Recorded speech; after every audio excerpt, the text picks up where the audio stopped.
Well, good evening and welcome to Tucker Carlson Tonight.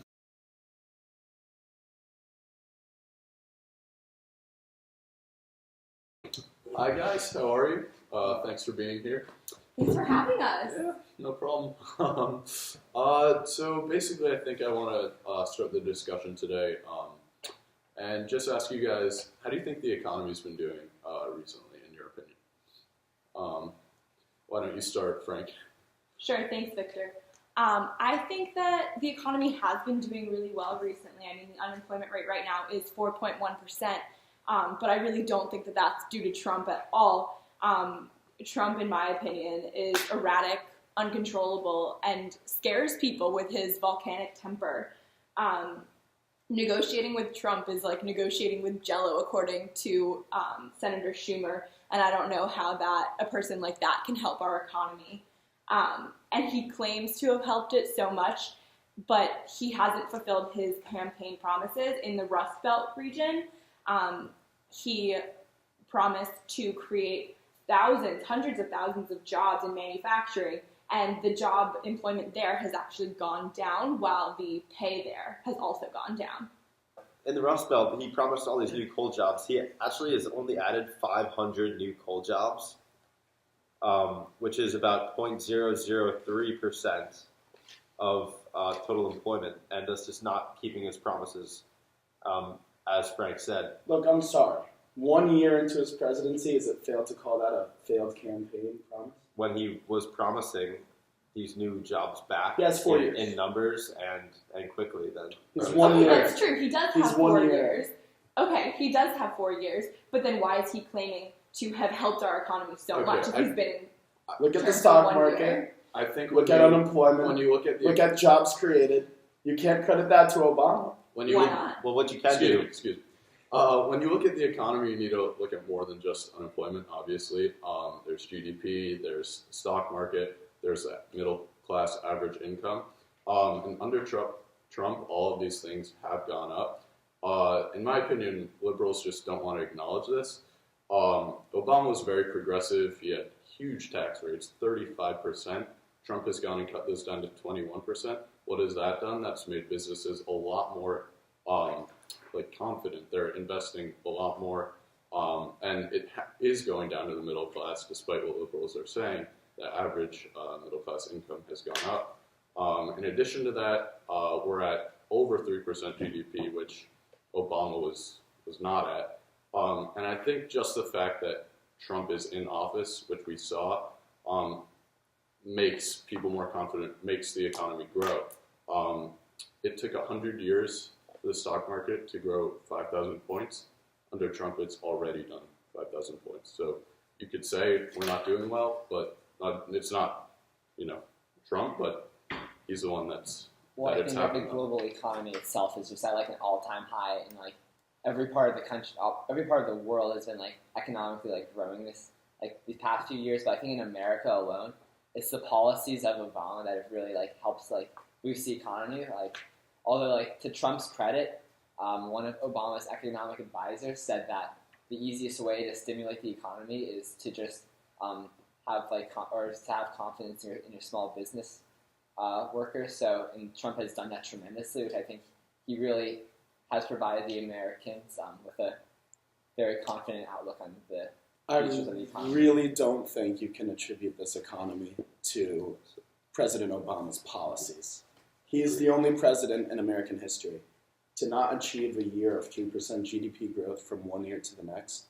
So you could pick any 2 years during his 8-year span, 2009, 2010, 2012, 2013, only president to never have 3% And growth. Trump's gone right from that right up to over 3%. Okay, As well as contributing more to the trade deficit than any other president in American history. So Yeah, but- clearly, he focused way too much on social issues, left the economy for second. Trump's putting that first. The liberals want to complain he's not focusing enough on this, but he is making this economy better. We are seeing it. Now they don't even want to acknowledge a good Better. job. It's okay to be wrong. He's making this economy temporarily better in the short run, so that in a couple of years, the tax that's been going down for small businesses, is actually going to raise But and get higher. when you look, And yeah. his prejudice against those social issues he says that he's like, made the African American unemployment rate gone so far down, but he's actually, by calling Africa a shithole country, like, he's just creating more prejudice and encouraging that. Well, What does prejudice have to do with the economy? Yeah. Okay. So when you look at Trump's presidency, I think there's a ton of thinking something's going to happen and then being proven wrong. With the tweets, people were saying the whole time since his candidacy, like these mean tweets are going to hurt him. They're going to hurt the economy. He's not going to win. Guess what? He won. The whole time the polls are saying he's going to lose. Guess what? He won. So I think predicting the future at this point is almost impossible. Saying that his policies are going to hurt us in the future with really no evidence to back that up, I think is honestly just insane. Exactly. Thank you, Victor. The question was, how's the economy doing? Can we attribute it to Trump? Exactly. Both answers are yes. Trying to predict the future in a thinly veiled attempt to try to paint him as the enemy, even though he's done so much for our economy, is frankly ridiculous. Okay, Ben. Here's where you're wrong, pal. Let's hear it, Paul. Nice shirt. Number one. You can't possibly say that Trump has been the sole factor of just booming our economy. Obviously, it's in a boom right now because of how the economics in this country work. It's a boom bust system, as you can look through the years. It's almost like it's a sine curve in math. It goes up and it goes down, and we're on the way up. And you can put anyone there. You can literally put anyone there, and to some extent, it will go up. I mean, you can't argue the fact that the economy naturally goes up and down. Would you argue that? No, it does. Of course it does. But exactly. So how could you completely attribute the fact that the it's success gone to up, Trump? the fact that it's gone up this much, Exactly. and at the time when Trump is in, shows that this is Yes. because of Trump. And that's because It's not that's a because coincidence. of Trying to short, paint that's that as a because of coincidence short is ridiculous. tax cuts that don't work in the long run. Why not? Amazon, when they opened their new headquarters in Seattle, attributed Trump's tax cuts, literally said it in their press release, 35% to that 21%. his tax cuts allowed them to hire hundreds of thousands of more workers. How's that helping? How's that not helping? Well, the I economy? mean, in the long run, Obama in the would long never run, it doesn't release. help us Obama because- would never release taxes like that. Never. You can't attribute that to him. For every You can't attribute it to a man who people never on achieved both 3% sides GDP understand growth. that. You can't. I'm sorry. All right, that is Ben, ridiculous, Ben, Paul. Ben.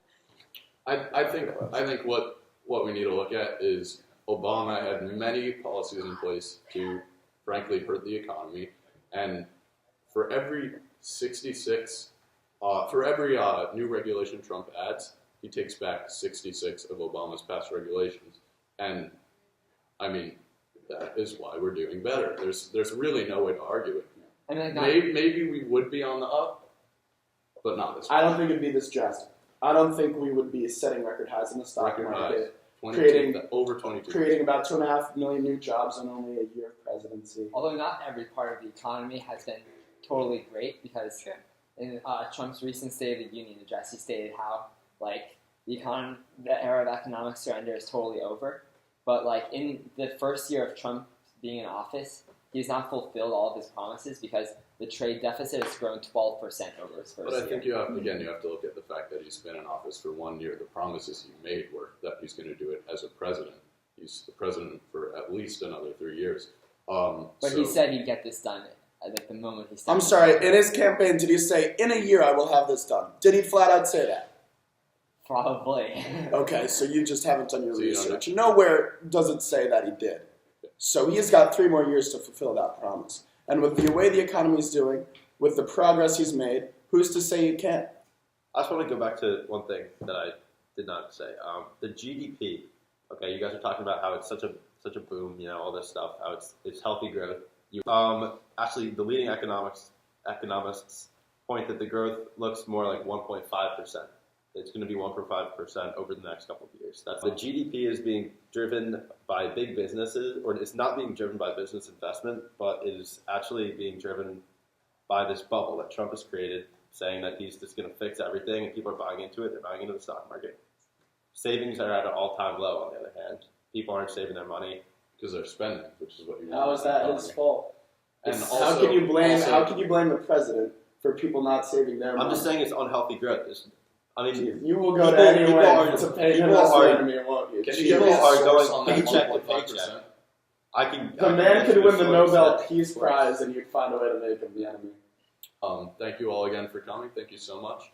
And Thank you. Thank you, Victor. Thanks for having us, Cowboys. Victor. Thanks, Frank.